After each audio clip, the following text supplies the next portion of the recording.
Hello students, क्या हाल चाल है आप लोगों का। आशा करता हूँ कि आप लोग ठीक ठाक ही होंगे। अब हम लोग चलते हैं एपी का पद।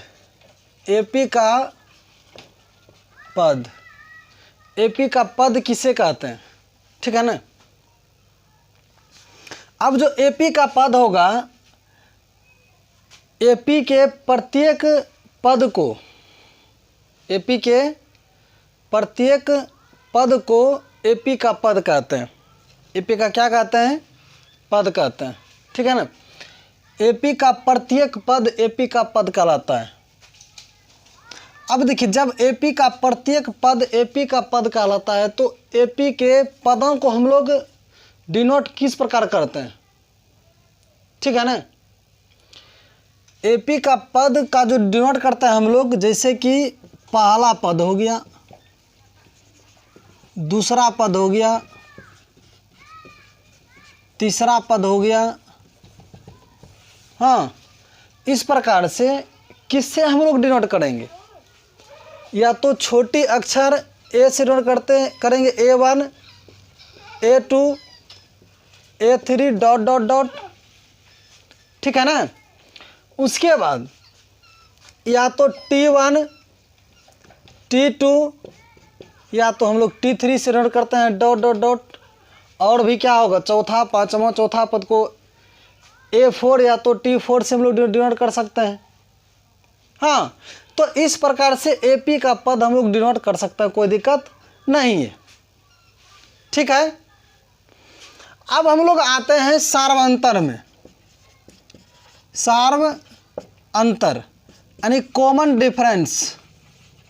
Common difference. अब देखिए, कॉमन डिफरेंस क्या होता है। अब कॉमन डिफरेंस जो होता है,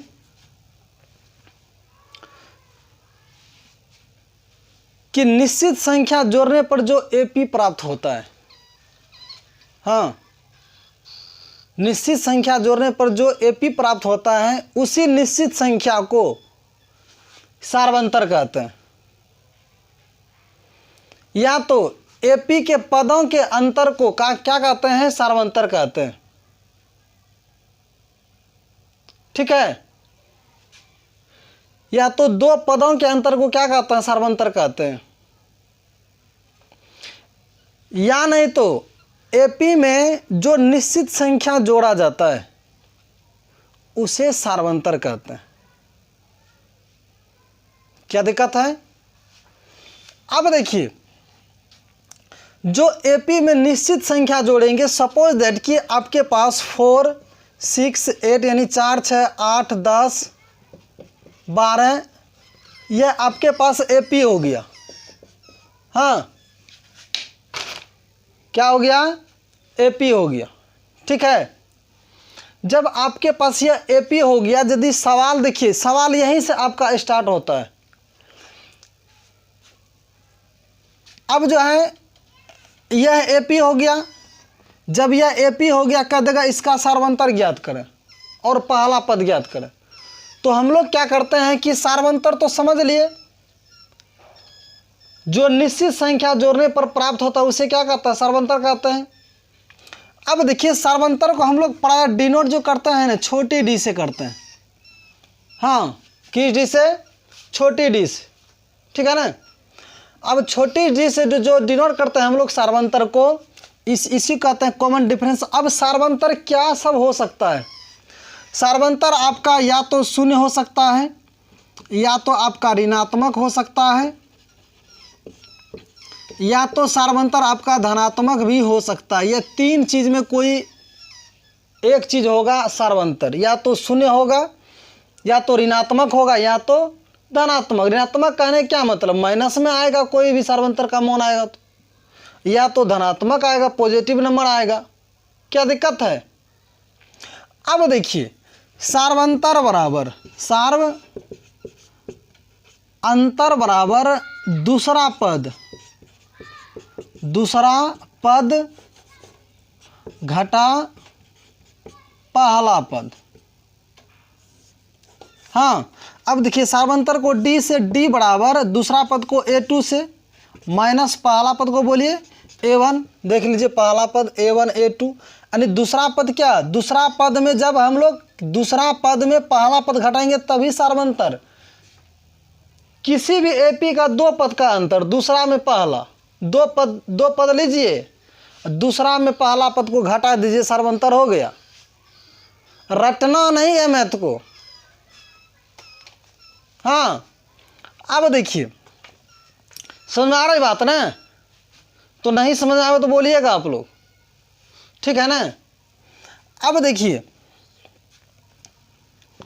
तो यह सार्वंतर बराबर आपका फॉर्मूला हो गया। यह एपी का देखिए मैं आप लोगों को बता रहा था कि सार्वंतर ज्ञात कैसे करेंगे, ठीक है ना। अब देखिए A1 यानी पहला पद कितना हो गया, 4 हो गया। अब सार्वंतर अब जो दूसरा पद A2 कितना है बताइए, 6 हो गया। अब क्या करेंगे, D बराबर A2 माइनस A1 जानते हैं, A2 माइनस A1 जानते हैं। अब देखिए जब A2 माइनस A1 जानते हैं तो बोलिए A2 का मान कितना है, दूसरा पद कितना है, 6 है, माइनस पहला पद कितना है, 4। अब 6 में 4 घटा लीजिए कितना, 2 हो गया। या नहीं तो देखिए दूसरा में पहला घटा लीजिए ना, तो 6 में 4 घटेगा कितना, 2 है ना, सार्वंतर निकलेगा।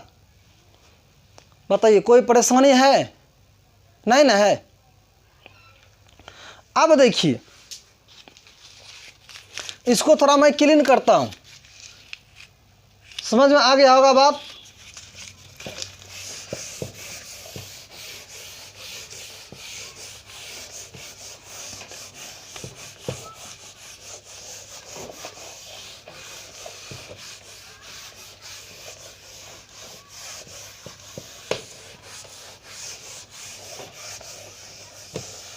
अब देखिए एपी का व्यापक पद,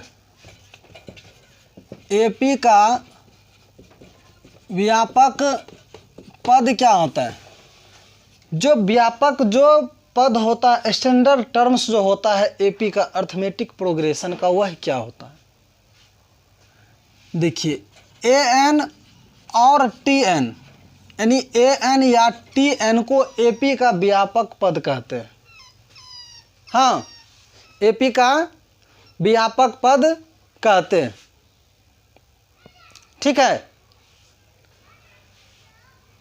अब देखिए तो an और tn खासकर इसी को हम लोग अंतिमा पद भी कहते हैं, अंतिमा पद भी कहते हैं। अंतिम पद, अंतिम पद को प्राय हम लोग an या तो tn या तो l से भी डिनोट करते हैं। यही तीन चीज समझ रहा है ना, या तो an या तो tn या तो l से, ठीक है। अब देखिए यदि आप लोगों को कह दे एपी दिया हुआ रहेगा, हाँ ए दिया हुआ रहेगा, डी दिया हुआ रहेगा, एन मालूम रहेगा, हाँ आपको ए एन मालूम नहीं रहेगा। अब देखिए 1 2 3 4 चीज यहाँ है, ए है, डी है, एन है, ए एन है। अब बताइए ए क्या है, पहला पद हो गया। अब डी क्या है, सार्वंतर हो गया। अब एन क्या है, पदों की संख्या हो गया। ए एन क्या है, अंतिमा पद हो गया। बोले कहाँ परेशानी है, नहीं ना है। अब देखिए करेंगे क्या हम लोग, यदि 4 चीज में से कोई भी एक दिया हुआ रहेगा, समझ रहा ना, कोई एक भी नहीं, कोई यदि एक का मान यदि कहेगा मालूम ज्ञात करने के लिए, हम लोग 3 की मदद से चौथे का वैल्यू ज्ञात कर सकते हैं। सपोज दैट कि इसी 3 चीज का मान, ए का मान दिया हो रहा है, डी का मान मालूम रहे, एन का मान मालूम रहे, हमको ए एन कहेगा ज्ञात करने की, आराम से ज्ञात कर सकते हैं। इसमें दिक्कत किसी प्रकार की नहीं होनी चाहिए। या तो आपको यह 3 चीज सार्वंतर और पदों की संख्या ए एन दिया हो रहा है, कहेगा ए ज्ञात करें, आराम से ज्ञात कर सकते हैं, कोई दिक्कत नहीं है। अब एपी दिया हुआ रहता है, हाँ देखिए बिहार बोर्ड में बहुत जरूरी है, इसको यदि समझ लेंगे, समझिए कि एनसीईआरटी का सवाल अपने बन जाएगा, इसमें कोई संदेह नहीं है।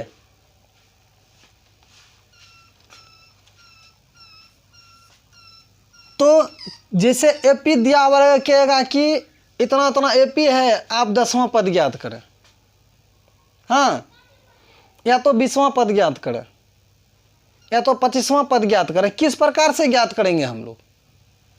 सपोज दैट कि देखिए 4, 6, 8, 12 डॉट डॉट का 20वां पद ज्ञात करें, 20वां पद ज्ञात करें। सवाल ऐसा रहेगा, AP दिया हुआ रहेगा, देख लीजिए AP दिया हुआ रहेगा, 4, 6, 8, 10 भी रहेगा, 12 का 20वां पद ज्ञात करें।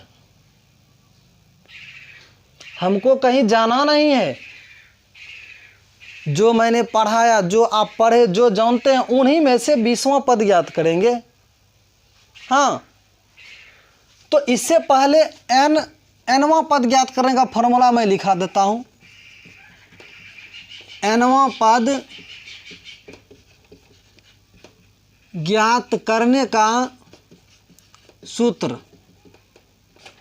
देखिए an बराबर a प्लस n माइनस 1 गुने कितना d, यही तो फॉर्मूला होता है। ठीक है ना, ध्यान समझिएगा।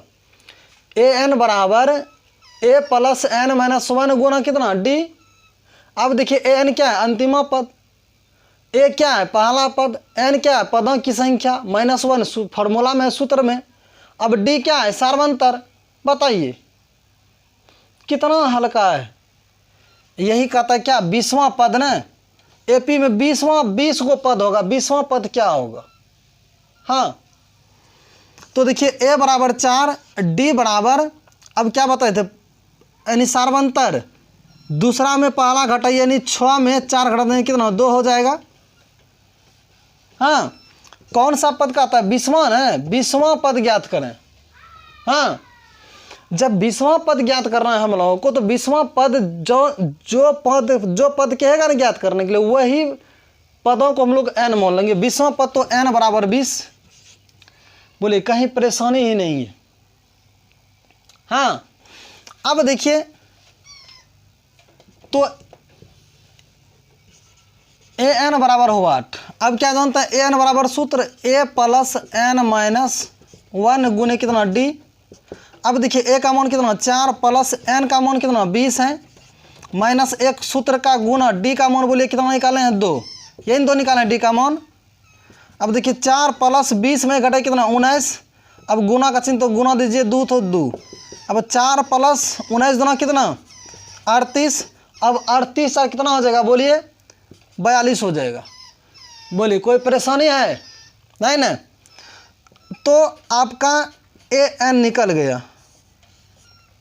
हाँ, या तो आप n जगह पर आप 20 भी दे सकते हैं। यहाँ 20वां पद हमको ज्ञात करना है, बस सीधी सी बात है भाई।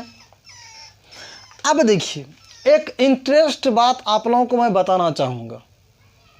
इंटरेस्ट बात यह है कि देखिए यहाँ से a और d यानी पहला पद और सार्वंतर हम लोग मालूम कर लेंगे, कोई दिक्कत नहीं है। हाँ, अब देखिए हमको चाहिए 20वां पद। अब देखिए a 20 अब a 20 जो चाहिए, तो a 20 को कैसे लिख सकते हैं आप लोग समझ लीजिए। देखिए n का मान कितना यहाँ 20 रखे हैं ना, 20 में a घटा कितना? 19। तो यहाँ d है ना, d का मान 2 है ना, तो d जगह पर, तो इसको 20वां पद को a प्लस 19d लिख सकते हैं। a प्लस 19d यानी 20 में जैसे a घटाएंगे 19 ना होगा। हाँ, जो पद कहेगा ना 20वां पद, तो 20 में a घटा लेंगे। यदि 18वां पद तो 18 में a घटा लेंगे, तो a प्लस 16d 17d। अब 20वां पद तो a प्लस 19d। यदि 25वां पद तो a प्लस 24d। 30वां पद तो a प्लस 29d। हाँ, तो कहता है 20वां पद बिल्कुल शॉर्टकट। देखिए a प्लस कितना? बोलिए 19d। कोई दिक्कत है? अब देखिए a का मान कितना आपके पास है? 4, तो 4 रख लीजिए, प्लस 19 गुना d का मान कितना? 2 है ना, 2 रख लीजिए। अब 4 प्लस 19 गुना कितना? 38 हो गया। अब 38 आप बोलिए कितना? 42। तो 20वां पद क्या हो गया? 42। बोलिए यहाँ भी तो आप 42 से निकाले हैं। ऐसे बना लीजिए, या तो आप ऐसे बना लीजिए। आपका जैसा इच्छा वैसा आप वैसे उस तरीके से आप बना सकते हैं, कोई दिक्कत नहीं है। आई होप आप लोगों को ज़रूर वीडियो पसंद आया होगा, इसलिए आप लोग अपने दोस्त के साथ शेयर, लाइक, सब्सक्राइब अवश्य करें। धन्यवाद।